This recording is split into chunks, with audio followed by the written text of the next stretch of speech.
And then around about the start of last year, we had another major round of redundancies coming through. Where about a quarter of the journalists were going to be made redundant. And I figured, well, this is the time to do it. If I'm not going to do it now, I'm never going to do it.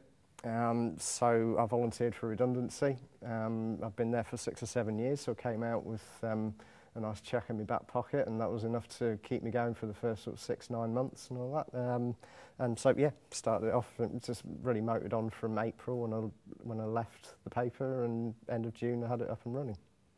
The crucial question is, you had your redundancy money. That's not going to last forever. No. Are you going to make a living out of this? I'm starting to. I'm starting to at least cover my costs now, which is nice. There's two ways that I'm going to start. Well, I am and will be in future making money out of it. I always thought advertising was never going to be the way forward. I never thought advertising was going to be a sustainable way to keep something like this going. I'd seen other online papers, especially in the States. In the US, they've been really hot on this over the last few years, trying to set up hyperlocal sites there.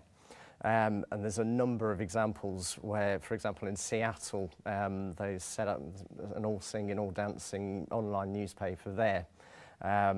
And they brought in a team of journalists and team of advertising salesmen. They thought, yeah, this is it, no problems.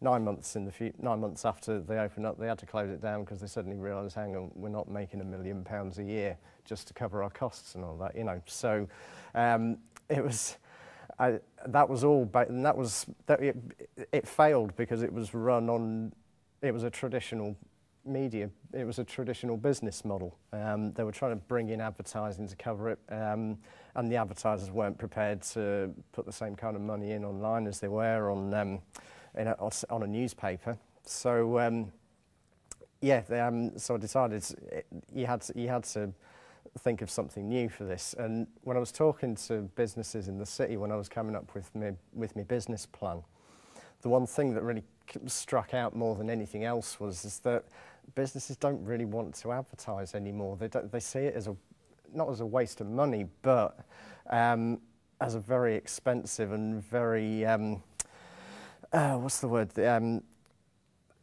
You just can't measure the results. You know, it's a very hit and hope approach, advertising in newspapers now. You spend a lot of money putting a display ad onto a newspaper page, and it's there for one day. It's then gone for the end of the day.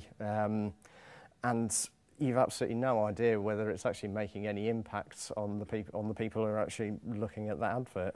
And what businesses are now looking into is using the internet to actually promote themselves and take control of their own marketing back into their hands. So making sure that their website is now their real shop window, where they can really promote themselves, and making sure that they're getting far up the Google rankings, and making sure that, like I say, they've been a bit slow to take on the social networking side of it, but they are.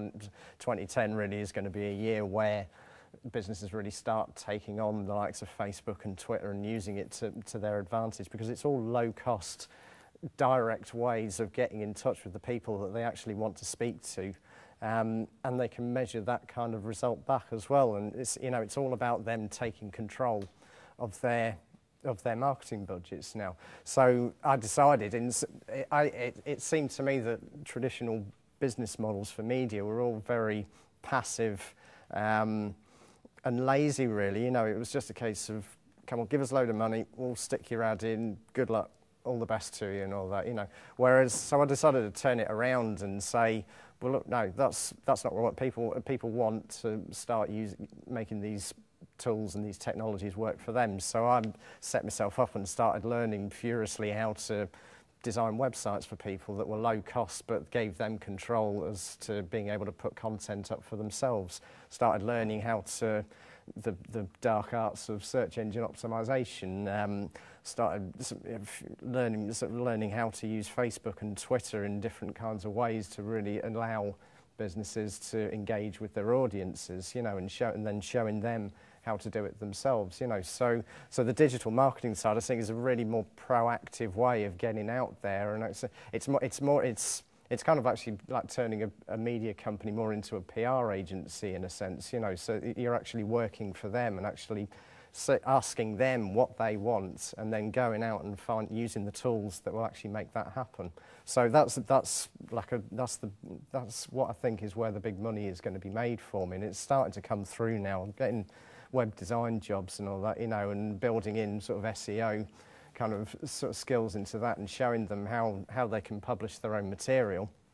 So that's, yeah, that will take off. That sounds more like, to me, than anything else, is like a sort of early print shop back in the 16th century or something. It would be a print shop that might be printing a bit of a news sheet, but everybody else would be coming there to print their handouts. Yeah, I guess so. Yes, I guess so. Yeah. Going back to that function, but I don't quite see how it links to Bristol 24/7's website.